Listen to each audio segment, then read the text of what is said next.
Hi all, this is Priyansh Agrawal. Welcome to the 14th lecture of our basic mathematics series.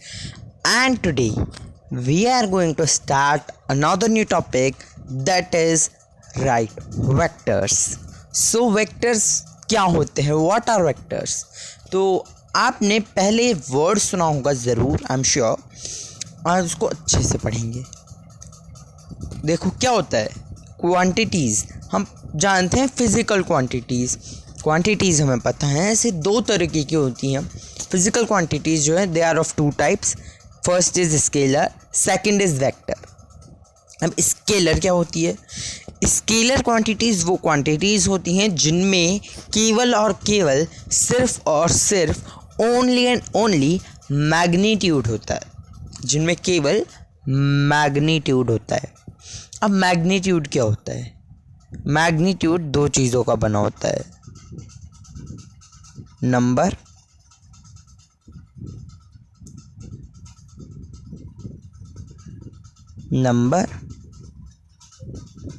Plus unit. फिर वो unit कोई सी भी हो सकती है, बीट SI CGS MKS. तो स्केलर क्वांटिटीज़ वो क्वांटिटीज़ होती है जिनमें केवल मैग्नीट्यूड होता है. मैग्नीट्यूड क्या होता है? Number plus unit. जैसे मैंने लिया कि मैंने 10 किलो दाल खरीदी मार्केट से. कितने किलो? 10 किलो. 10 किलो क्या है? एक फिज़िकल क्वांटिटी है. फिज़िकल क्वांटिटी वो क्वांटिटी जिसको हम देख सकते हैं. हम देख सकते हैं हाँ ये रही 10 किलो दाल. अब मैं 1 किलो हवा या हवा को नहीं देख सकता, तो हवा कोई क्वांटिटी नहीं होगी. हाँ कि इतनी वॉल्यूम हवा है तो मैं इसको देख नहीं सकता. अब 10 kg की बात करते हैं. स्केलर क्वांटिटी है, केवल और केवल मैग्नीट्यूड है. 10 क्या है? इसमें नंबर है, और kg क्या है? इसकी यूनिट है. तो बस मैग्नीट्यूड है, नंबर है और यूनिट है. वेक्टर्स क्या होते हैं? स्केलर वेक्टर में क्या फ़र्क है? मेन जो है डायरेक्शन. वेक्टर्स में मैग्नीट्यूड तो होता ही होता है, इसमें एक डायरेक्शन भी होती है. एक पर्टिकुलर स्पेसिफाइड डायरेक्शन में वेक्टर एक्ट करता है. अगर वो डायरेक्शन नहीं होगी तो वो वेक्टर नहीं होगा, केवल मैग्नीट्यूड है वो स्केलर. अब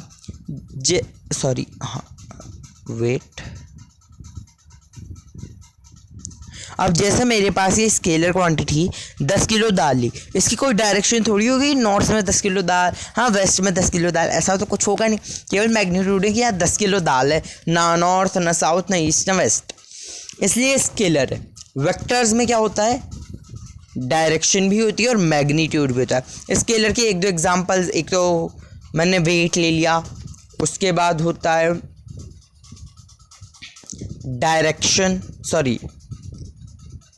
distance, that is a scalar quantity. अभी एक फ़र्क और है. तो वेक्टर्स क्या होते हैं? मैग्नीट्यूड और डायरेक्शन, लाइक डिस्प्लेसमेंट. हम बचपन से पढ़ते आ रहे हैं कि displacement is a physical vector quantity. कि मैं इस डायरेक्शन में 5 मीटर गया, तो किस डायरेक्शन में गया? मैं नॉर्थ में 5 मीटर गया, साउथ में 5 मीटर गया, वेस्ट में गया, ईस्ट में गया, ये मुझे बताना पड़ेगा. तभी वो डिस्प्लेसमेंट होगा कि मैं नॉर्थ की तरफ से नॉर्थ में 5 मीटर गया. मैंने डायरेक्शन बोली, मैंने मैग्नीट्यूड बोला, ये वेक्टर्स होते हैं. अब इसी तरीके से एक चीज़ होती है करंट. 10th में इलेक्ट्रिसिटी चैप्टर में होता क्या है?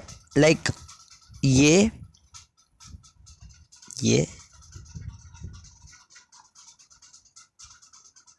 एम्पियर में करंट को काउंट करते हैं. अब इधर से 3 एम्पियर आया, इधर से 4 एम्पियर आ रहा है,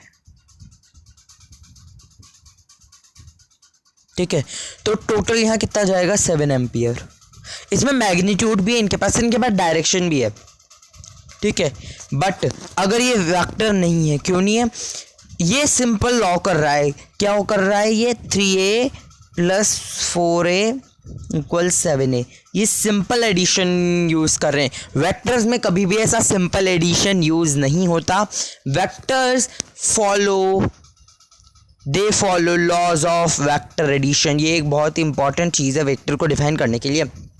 करंट एक ऐसा एक्सेप्शन है, उसके पास मैग्नीट्यूड भी डायरेक्शन भी है, बट वो वेक्टर एडिशन के लॉज को फॉलो नहीं करता, वो scalar law addition normal addition follow करता है, इसलिए वो वेक्टर नहीं।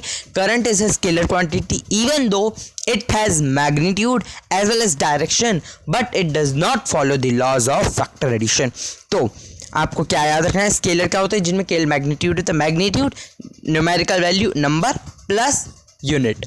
वेक्टर्स का होता है they have magnitude as well as direction, specified direction plus they follow the laws of vector addition. तो आई होप आपको ये इंट्रोडक्शन समझ आ गया हो कि वेक्टर्स होते क्या हैं, स्केलर्स होते क्या हैं, क्वांटिटीज़ होती है फिजिकल क्वांटिटीज़, इनके बीच का डिफरेंस क्या है, डायरेक्शन और लॉज ऑफ वेक्टर एडिशन का। कौन से लॉज? अब प्रॉपर्टीज ऑफ वेक्टर्स पढ़ते हैं। एक वेक्टर को हम कैसे रिप्रेजेंट करते हैं, इस तरीके से आपके सामने है, ऐसे एरो बनाते हैं रे। बचपन में आपने मैथ्स में सीखा होगा 6th 7th में रे, तो रे की तरह इसको ये पॉइंट, इसको तो हम टेल बोलते हैं और इसको हेड बोलते हैं। एरो वाली साइड को हेड, पीछे वाले पॉइंट इस साइड को हम बोलते हैं टेल। तो ये वेक्टर्स की कुछ प्रॉपर्टीज़ है। पहली प्रॉपर्टी कैसे लिखते हैं, टेल से हेड की तरफ एरो जाता है लाइक। देन अब मान लो एक वेक्टर है ए, तो उसको ऐसे लिखता हूँ ए और उसके ऊपर एक एरो। ये एरो हमेशा इसी डायरेक्शन में लगेगा, भले ही वेक्टर इस डायरेक्शन में जाएगा लेकिन हम लिखते तो ऐसे ही है। ये ऊपर का जो एरो है हमें हमारे वेक्टर की डायरेक्शन ही बताता, ये बस बताता है कि मैंने एक वेक्टर है, मेरे पास बहुत सारी क्वांटिटीज़ रख दी, मुझे कैसे पता चलेगा कि कौन सी वेक्टर कौन सी स्केलर है, इस एरो से। और कहीं जगह पे इसको बोल्ड में लिख देते हैं, लाइक ए, इसको एकदम बोल्ड कर देते हैं, बोल्ड में लिख देते हैं। But all over the world generally जो फॉलो किया जाता है वो यही है कि वेक्टर ए है तो ए के ऊपर एक एरो खींच देंगे राइट डायरेक्शन में, मतलब राइट डायरेक्शन की साइड, आपका हैंड उसी साइड रहेगा। तो बस ये एक रिप्रेजेंटेशन होता है। और मुझे बताना है कि वेक्टर ए का मैग्नीट्यूड कितना है, तो मैं उसको इस तरीके से लिखता हूँ, मॉड्यूलस की मॉड लगाकर। This represents the magnitude of vector A. Next अब टाइप्स ऑफ वेक्टर्स है। इससे पहले तो आई होप मुझे आपको ये दोनों चीज़ें समझ आ गई होंगी, कैसे लिखते हैं, ऐसे ऐसे हम वेक्टर को रिप्रेजेंट करते हैं, ये टेल होता है, ये हेड होता है, इस तरीके से वेक्टर ए को लिखते हैं और ये इसके मैग्नीट्यूड को लिखने का तरीका है। अब टाइप्स ऑफ वेक्टर्स, तो वेक्टर बहुत टाइप्स होते हैं अलग अलग, मैं आपको जो करवाऊंगा मेन करवाऊंगा केवल, इसके बाद आपको बहुत सारे अलग सुनने को मिलेंगे, एक्सियल, पैरेलल, फिर वो बहुत सारी कैटेगरी लंबी चली जाती है। तो पहला है ज़ीरो और नल वेक्टर। नल है, ज़ीरो है, इससे ही समझ जाते हैं कि ज़ीरो होगा मैग्नीट्यूड, तो इसका मैग्नीट्यूड ज़ीरो होता है इस वेक्टर का, उसकी कोई डिफाइंड, इसकी डायरेक्शन डिफाइन नहीं होती है, अनडिफाइंड होती है डायरेक्शन। तो ये तक इसको हम जैसे क्या बोलते हैं, हमने पॉलिनोमियल में ज़ीरो पॉलिनोमियल बोलते हैं, क्या होता है, बस ज़ीरो, एक अंडा। उसी तरीके से वेक्टर ज़ीरो मैग्नीट्यूड होता है उसका, अनडिफाइंड डायरेक्शन, लेकिन जब हम लिखेंगे तो हम एरो लिखाएंगे ऊपर, ताकि हमें पता चले कि हाँ हम वेक्टर की बात करें, केवल ज़ीरो की नहीं। Next is equal vectors. यहाँ पे डायरेक्शन देखो बहुत ज़्यादा उसका वेटेज होता है डायरेक्शन का इन वेक्टर्स, डायरेक्शन के बिना वेक्टर्स कुछ भी नहीं है। तो इक्वल वेक्टर्स क्या होते हैं, एक नॉर्मल चीज़ की बात करेंगे इक्वल में तो हम मैग्नीट्यूड बोल देंगे कि हाँ इन दोनों का मैग्नीट्यूड इक्वल है, दोनों 10-10 किलो हैं तो ये इक्वल है। बट वेक्टर्स में ऐसा नहीं होता, वेक्टर्स में they must have same magnitude, same direction and they must represent same physical quantity. दोनों ही या तो फोर्स हो, दोनों ही फोर्स के वेक्टर्स हो, या तो दोनों ही डिस्प्लेसमेंट के वेक्टर हो। ऐसा नहीं कि एक डिस्प्लेसमेंट का एक फोर्स का, तो कभी भी मैं उन्हें इक्वल वेक्टर नहीं काउंट करूंगा। Physical quantity must be same, they must represent same physical quantity. तो अब आपके सामने है ए और बी, दो वेक्टर्स है सेम डायरेक्शन में, इसी डायरेक्शन में हैं दोनों, दोनों का मैग्नीट्यूड अगर सेम है, if magnitude of A equals magnitude of B, तो वेक्टर ए और वेक्टर बी क्या होंगे, इक्वल वेक्टर्स होंगे। Then comes like vectors. अब क्या होता है, same direction but different magnitude. Direction तो सेम है, दोनों ही लेफ्ट में या दोनों ही राइट में, दोनों ही नॉर्थ में, बट मैग्नीट्यूड अलग अलग है। ये या तो 5 न्यूटन होगा या फिर ये 6 न्यूटन होगा। ये लाइक वेक्टर्स होते हैं, but direction must be same. और ये बात तो आपको हमेशा याद रखनी है, फिजिकल क्वांटिटी तो हमेशा सेम होनी चाहिए, सेम ही रहेगी फिजिकल क्वांटिटी। तो मैंने लिखा नहीं है, इसका मतलब ये नहीं कि चलेगा नहीं चलेगा, फिजिकल क्वांटिटी हमेशा सेम रहती है। अनलाइक मैग्नीट्यूड भी अलग अलग और डायरेक्शन भी अपोजिट। लाइक एक लेफ्ट में जा रहा है, एक नॉर्थ में जा रहा है, सॉरी एक लेफ्ट में एक राइट में, एक नॉर्थ में एक साउथ में, एक ईस्ट में एक वेस्ट में, एक नॉर्थ ईस्ट में एक साउथ वेस्ट में, अपोजिट डायरेक्शन में मैग्नीट्यूड अलग होगा, तो वो होते हैं अनलाइक वेक्टर्स। ठीक है। देन कम्स अप कोप्लानर को हम बाद में देखेंगे। अपोजिट वेक्टर्स में क्या होता है, डायरेक्शन तो अलग अलग होती है, मैग्नीट्यूड सेम होता है। मैग्नीट्यूड तो दोनों का सेम है, दोनों ही 10-10 है, दोनों ही 5 है, बट अपोजिट होंगी डायरेक्शन। एक साउथ ईस्ट में है तो दूसरा नॉर्थ वेस्ट में होगा, एक ईस्ट में, एक वेस्ट में, एक नॉर्थ में, एक साउथ में। ठीक है। उसको हम कैसे लिखते हैं, vector A is equal to negative of vector B, क्योंकि डायरेक्शन जब चेंज हो जाती है तो एक माइनस साइन लगता है। ये बहुत इंपॉर्टेंट चीज़ है कि अगर डायरेक्शन उल्टी है, अगर मैंने इस साइड को पॉजिटिव माना है, एक जैसे हम कार्टेशियन प्लेन में मानते हैं, ये मान लो ओरिजिन है, तो ये पॉजिटिव, ये पॉजिटिव, ये नेगेटिव, ये नेगेटिव। तो अगर इसको पॉजिटिव माना है ना, तो जो वेक्टर इस साइड होगा वो नेगेटिव होगा।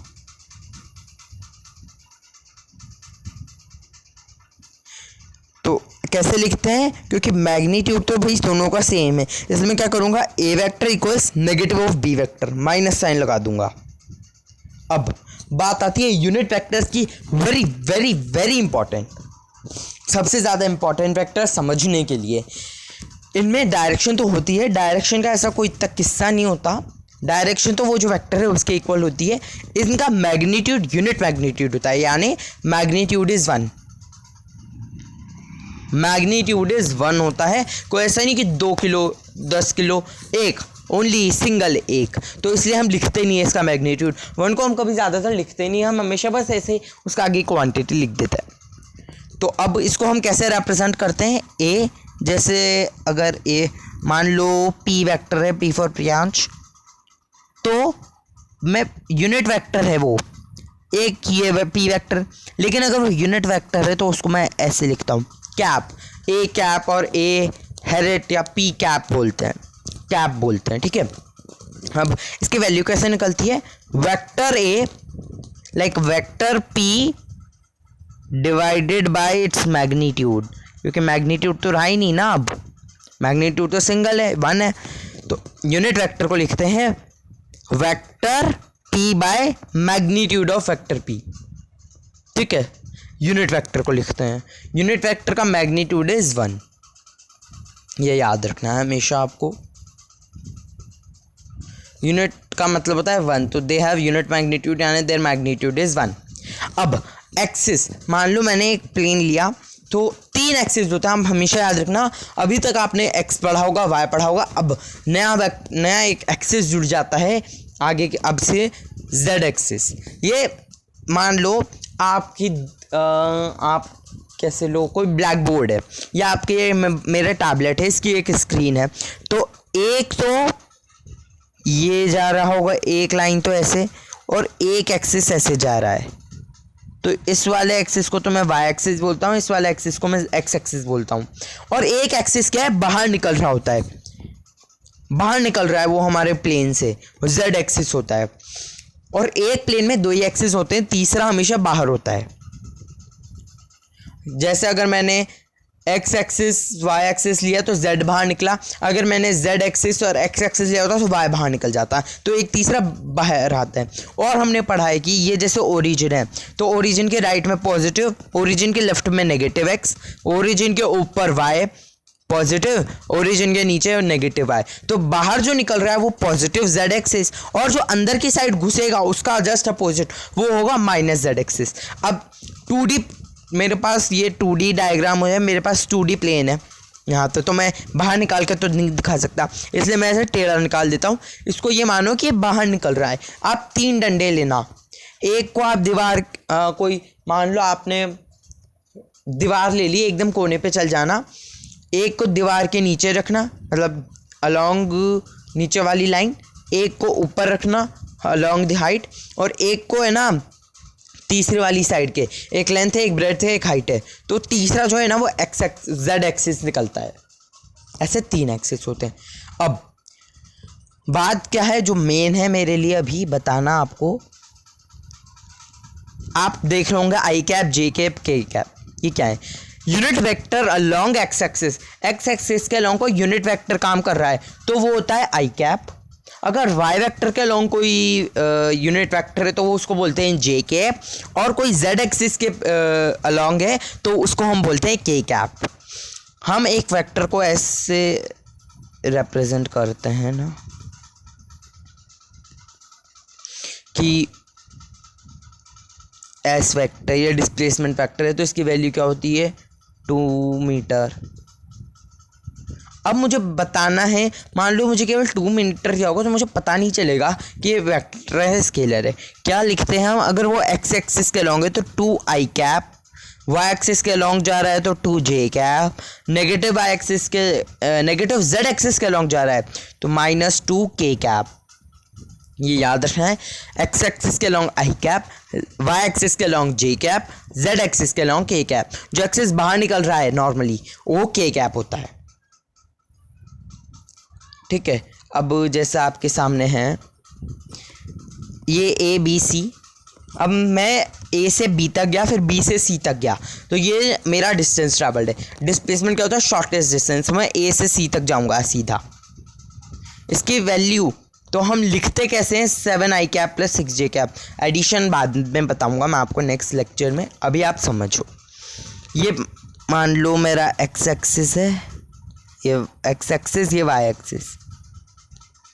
तो ये जो मैं 6 मीटर गया वाई एक्सिस पे गया, 7 मीटर गया एक्स एक्सिस पे गया, तो कैसे लिखूंगा इसी को?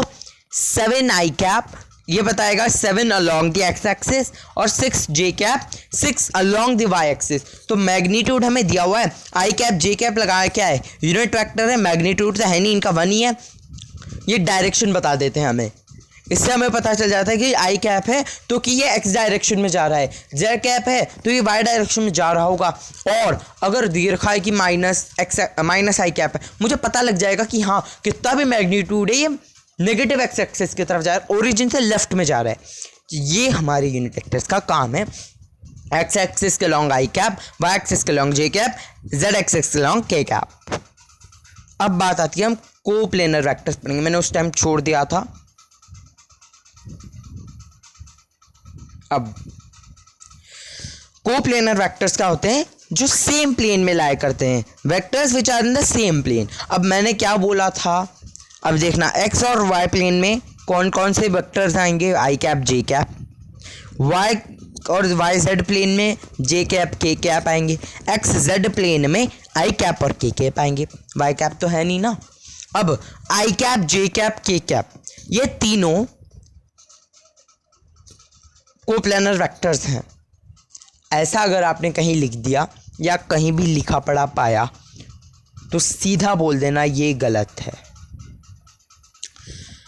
वाई कैप, जे कैप, के कैप कभी एक साथ कोप्लेनर नहीं हो सकते, क्योंकि ये 3 एक्सिस एक साथ सेम प्लेन में लाइक करते ही नहीं है कभी। एक एक्सिस तो हमेशा प्लेन से बाहर निकला रहता है, तो इसलिए आई कैप, जे कैप, के कैप कभी भी सेम प्लेन में लाइक नहीं करते, याद रखना। तो आपको पता होनी चाहिए वेक्टर्स जो टाइप्स मैंने बताया। कुछ एक आपको अलग से निकले पता चलेंगे कहीं से, अगर आप पढ़ते हैं पैरेलल तो पैरेलल होंगे ऑब्वियसली। देन कॉन्करेंट अगर आपने कहीं पढ़ा, उसका मतलब उनका जो स्टार्टिंग पॉइंट है वो एक है। अगर आपने कहीं कोई इनिशियल पॉइंट, लाइक कॉन्करेंट का होता है कि कॉमन पॉइंट, कुछ वेक्टर्स उनका कॉमन पॉइंट एक ही है, तो कॉनकरेंट, अगर कोई होता है को इनिशियल वेक्टर्स आ जाते हैं कुछ, तो कि उनका स्टार्टिंग पॉइंट सेम होता है, वो एक ही पॉइंट से स्टार्ट, मतलब दोनों की टेल एक ही जगह से निकलती है। तो मैंने लिखे नहीं है, वो इतने ज़्यादा इंपॉर्टेंट नहीं है जितने ये हैं, उनको तो आप वर्ड से ही समझ जाओगे, ये हमें पता होनी चाहिए इसलिए मैंने बताया। टाइप्स ऑफ वेक्टर्स तो यही थे बताने। नेक्स्ट जो मुझे कुछ चीज़ें बतानी है कि मूवमेंट ऑफ वेक्टर्स, मैं वेक्टर्स को कैसे मूव करूं। लेट्स से ये एक एन वेक्टर था मेरे पास, अब वेक्टर्स को मैं पैरेलली डिस्प्लेस कर सकता हूँ, पैरेलली मूव कर सकता हूँ, लेकिन उसके ज़्यादा कोई दूसरी डायरेक्शन नहीं कर सकता, अदरवाइज वो वेक्टर चेंज हो जाएगा। लाइक एन वेक्टर से मैं यहाँ से यहाँ उठा के लिया पैरेलली, तो ये एन वेक्टर ही रहा। यहाँ से यहाँ ले आया, यहाँ से लाया, कोई चेंज नहीं हुआ। यहाँ से यहाँ ले आया तो भी कोई चेंज नहीं हुआ, यहाँ से भी कोई चेंज नहीं हुआ इसमें। तो ये पैरेलली हमने डिस्प्लेस लिया, कोई चेंज नहीं हुआ। अब इस बार मैंने क्या किया, पूरा उल्टा लगा दिया, उल्टा ही रख दिया। मैंने डिस्प्लेस तो किया पैरेलली, लेकिन फिर उसको अपोजिट कर दिया, तो क्या हो गया, माइनस एन वेक्टर हो गया, और वो एन वेक्टर के इक्वल नहीं होगा। इसलिए हम केवल पैरेलली उसको डिस्प्लेस करते हैं और किसी दूसरी तरीके से नहीं, अदरवाइज वो वेक्टर चेंज हो जाएगा। नेक्स्ट इज वेक्टर रोटेशन कैसे करना है। Vectors can be rotated with integral multiple of 2 पाई के इंटीग्रल मल्टीपल से और 360 डिग्री। 2 पाई क्या होता है, 360 डिग्री होता है। या तो आप 360 डिग्री के एंगल से रोटेट करो, या उसके एक इंटीग्रल मल्टीपल से, लाइक 720 डिग्रीज। अब क्या हुआ, 360 से किया, ये ऐसे ऐसे ऐसे ऐसे 360 तो वापस यहीं आ गया, 720 से किया, वो भी वापस यहीं आ गया, तो वेक्टर चेंज नहीं हुआ। इसलिए बोलते हैं कि वो वेक्टर को आप केवल एक ही एंगल से रोटेट कर सकते हो, मतलब केवल 360 डिग्री का इंटीग्रल मल्टीपल से कर सकते हो। ये नहीं कि आपने 180 से कर दिया या 150 से कर दिया, नहीं, या 270 से कर दिया, नहीं, केवल 360 डिग्री के मल्टीपल से। अब आपके सामने है ए वेक्टर और बी वेक्टर, इनको मैंने 120 डिग्री से अगर रोटेट किया तो ये चेंज हो जाएगा। ए वेक्टर बी वेक्टर के इक्वल नहीं रहेगा, क्योंकि मैंने 360 डिग्री से उसको रोटेट नहीं किया है, मुझे 360 या उसके इंटीग्रल मल्टीपल से ही रोटेट करना है। आई होप दैट्स क्लियर। हाँ, तो बस केवल मैं उसके इंटीग्रल मल्टीपल से ही रोटेट कर सकता हूँ और डिस्प्लेस कर सकता हूँ पैरेलली। ये कुछ वेक्टर्स की बेसिक चीज़ें थी, आई होप आपको आज समझ आई होंगी।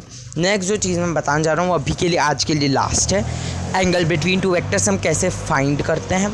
इसके बाद हम एडिशन मल्टीप्लिकेशन ऑफ वेक्टर्स पढ़ेंगे नेक्स्ट वीडियोज़ में। अब एंगल, मुझे 2 वेक्टर्स दे रखे हैं, तो मुझे उनके बीच का एंगल निकालना है, तो मैं क्या करूँगा, उन्हें टेल टू टेल ज्वाइन करूँगा, पैरेलली डिस्प्लेस करूँगा।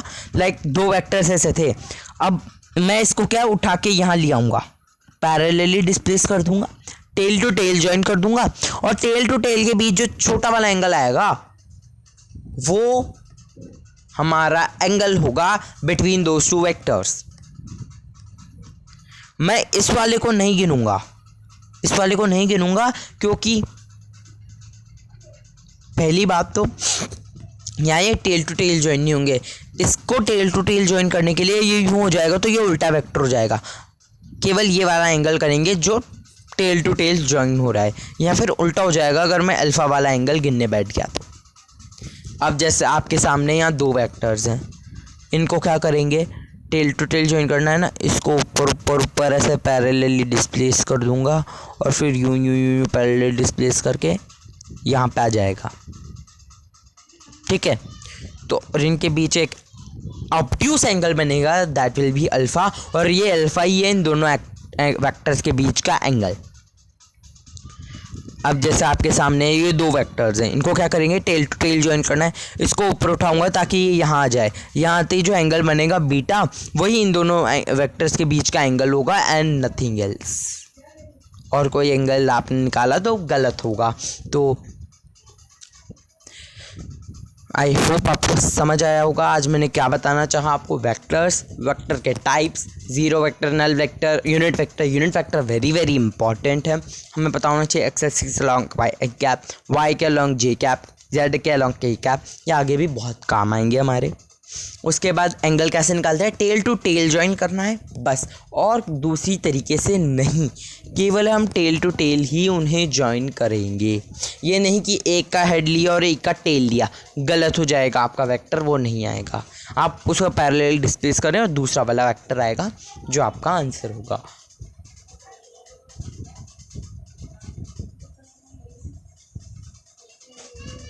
और जो एंगल होता है, लेट्स से अगर एंगल थीटा है तो वो थीटा हमेशा 180 डिग्री और 0 डिग्री के बीच लाई करता है, 0 से 180।